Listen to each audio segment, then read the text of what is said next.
selamat Mbak. malam Mbak. Iya, maaf salah sambung. Jadi saya dikirain Mbak Yuni ya teman-teman. Jadi kadang karena memang nomor, sekali lagi nomor saya kan tertera di deskripsinya tempatnya Miss Yuni. Jadi kemudian ditelepon salah sambung. Oke, mumpung sekalian ada di nomor ini, sekalian ngonten, jadi ingin saya sampaikan ada sesuatu hal yang juga ingin saya bicarakan. Saya ingin konten, tidak ngangkat telepon, tapi saya ngomong sendiri, monolog. Jadi mudah-mudahan teman-teman sekali lagi bisa mendapatkan manfaat. Jadi yang terjadi saat ini, sekarang, saya cuma ingin menyampaikan kepada teman-teman, yang terjadi saat ini tuh Hong Kong sudah agak sedikit, saya pikir kembali lagi seperti normal. Dan yang bikin jadi lebih istimewa lagi, beberapa minggu ke belakang itu ada 4 orang laki-laki yang sudah datang ke Hong Kong, dan itu sudah menghubungi saya untuk menanyakan pekerjaan. Nah, sekali lagi, sekarang kan saya berpikir dulu itu sulit sekali masuk ke Hong Kong, tapi akhir-akhir ini itu kenapa border ya, pintu masuk itu agak sedikit lebih longgar. Di kepala eksekutif ya, chief eksekutif yang sekarang ini, nggak saya sebutkan ya, teman-teman tahu sendiri, gubernurnya yang sekarang ini itu kemungkinan saya nggak ngerti kebijakannya Hong Kong itu seperti apa, sehingga banyak sekali orang-orang masuk ke Hong Kong. Hong Kong mulai dibuka kembali, dan ini katanya juga dalam beberapa waktu itu akan buka masker sudah. Ya harapannya sih iya sih, sekali lagi. Tapi yang jelas sudah banyaknya masuk ini berarti kondisi ekonomi sudah mulai membaik kembali gitu. Dan ini adalah hal yang senang ya. Apalagi banyaknya teman-teman yang mulai berdatangan dari Indonesia, baik yang X ataupun non-X gitu loh.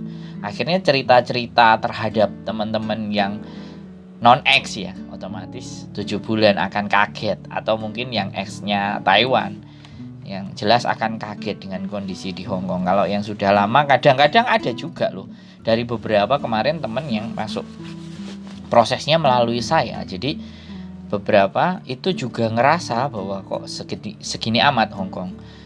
Dia sudah kelamaan di Indonesia sehingga proses adaptasinya harus berulang kembali, dan proses adaptasi itu kalau kita sadari kan tidak enak. Jadi di saat kita bisa mengendalikan sesuatu, terus kita berada di satu wilayah ataupun satu tempat dan kita tidak bisa mengendalikan suasana dan keadaan di situ, itu kan akan membuat kita jadi agak lebih gak enak gitu loh. Nah, di situ saya cuma berpikir satu hal luar biasa. Jadi di sini yang seperti apa juga yang disampaikan, saya membuat konten ini juga melihat dan mendengar beberapa konten-konten yang ada di Miss Yuni. Jadi orang Hong Kong itu memang tidak memberikan kalau bicara kekerasan secara fisik, karena itu melanggar hukum. Tapi justru berbahaya ketika tidak melakukan kekerasan fisik, mereka melakukan kekerasan secara psikis ataupun mental. Dan inilah yang harus menjadi tantangan. Inilah yang menjadi PR besar ya. Sekali lagi, kalau di dalam bahasa ilmiah itu namanya culture shock. Jadi keperbedaan budaya. Jadi culture shock. Jadi kita itu tiba-tiba ditaruh di Hong Kong, di mana orangnya itu kalau ngomong kenceng, kalau ngomong keras, dan temperamen, salah sedikit dimaki-maki gitu.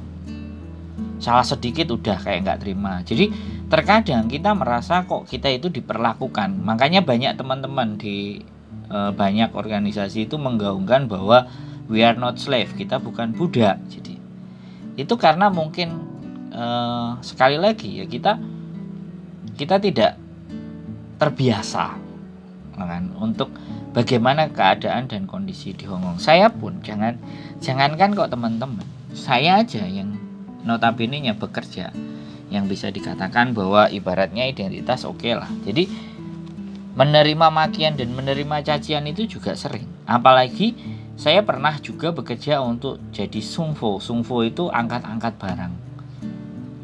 Angkat-angkat barang. Jadi kalau angkat-angkat barang itu saya kebetulan dengan sopir dan hampir berantem. Jadi saya jadi kulinya, terus ada sopirnya. Nah, dia main cepat. Saya juga kadang-kadang emosi, kan sudah capek, dia teriak-teriak, Indomie 1 bungkus 1 karung aku tendang di depannya dia. Kalau mau ngajak ribut, kamu ayo kita ribut. Kalau udah digituin, orang Hongkong sudah, dia takut. Jadi kadang-kadang kayak gitu. Kita lama-lama juga pernah, saya juga pernah mengalami masa seperti itu ya teman-teman. Dan ini jangan ditiru gitu loh. Karena namanya, soalnya sepadan cowok sama cowok, dan dia jadi sopir gitu kan. Nah, bahkan terakhir kali ya, pengalaman yang menarik saya kemarin itu, ya teman-teman kan tahu saya bekerja di mana, di agen apa, teman-teman kan juga tahu. Saya itu nggak pernah khawatir atau nggak pernah takut ya kepada apapun dan siapapun ya, selama kita meyakini hal itu yang benar. Jadi kemarin ketika bekerja, dan bekerja itu gajinya juga nggak tinggi menurut saya, gajinya sangatlah rendah, gajinya hampir sama kayak gajinya teman-teman ya kan. Tapi dengan status kan otomatis kan, ibaratnya kasarannya ngomong itu saya kerja part time. Nah sekarang kerja part time itu loh, kalau maki-maki, bahasa Jawanya itu ngelokno ya kan, menghinanya kalau bahasa Indonesia, itu dalam menusuk ke hati. Saya tunjuk mukanya. Dan kebetulan ada istri saya juga di situ. Dari situ saya sudah muak kalau saya sudah mentok seperti itu. Nah, itu mungkin nggak akan pernah bisa dilakukan dengan teman-teman ya. Karena sekali lagi beda penempatan. Tapi juga dibutuhkan untuk keberanian. Jadi momentum. Ada yang memang berani, ada yang juga cari aman. Jadi harapan saya kalau teman-teman tidak berani membalas ataupun tidak berani, kalau kata orang Hongkong itu kok coy, kalian harus bisa healing di luar. Kalian harus bisa menenangkan diri di luar, mencari aktivitas di luar yang membuat teman-teman jadi jauh lebih senang, dan akhirnya nanti berharap ketika libur kalian itu sudah ibaratnya ya, tidak cuma senang-senang tapi ada progres, ada belajar. Kayak kemarin ceritanya, kalau saya boleh bilang ya, ceritanya namanya, saya sebut aja namanya di sini ya, itu yang saya lihat. Ada namanya Mbak Sarah Egi ya kan. Jadi dia punya majikannya suka makan, bawa teman-temannya banyak.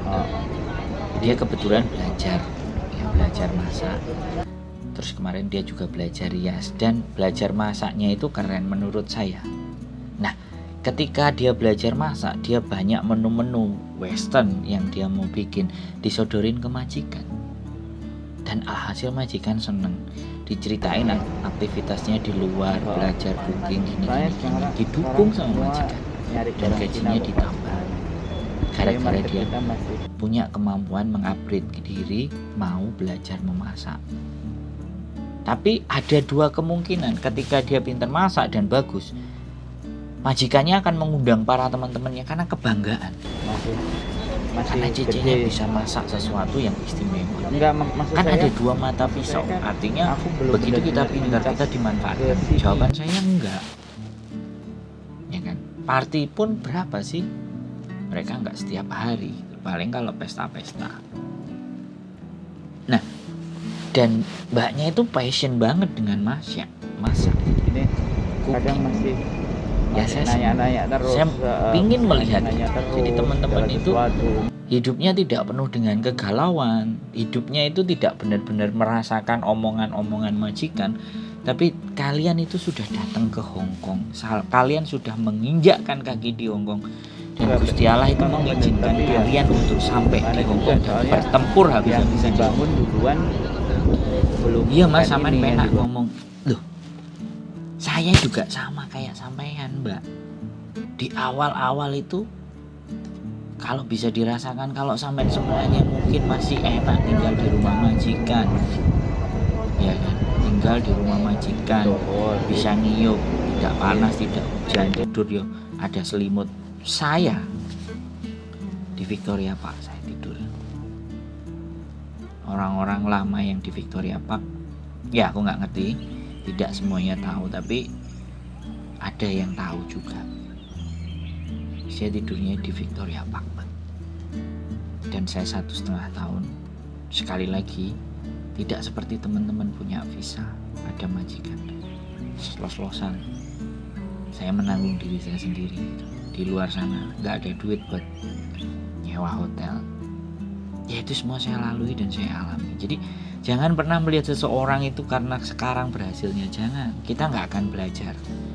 Tapi lihatlah orang itu di masa lalunya seperti apa. Niscaya teman-teman akan merasa mudah untuk bisa bersyukur. Mungkin itu saja pesan dari saya ya. Sekali lagi, kalau aku ngedabrus terlalu banyak, mohon diingetin aku kalau ada yang salah, kalau ada yang menyakiti hati teman-teman saya, mohon dimaafkan.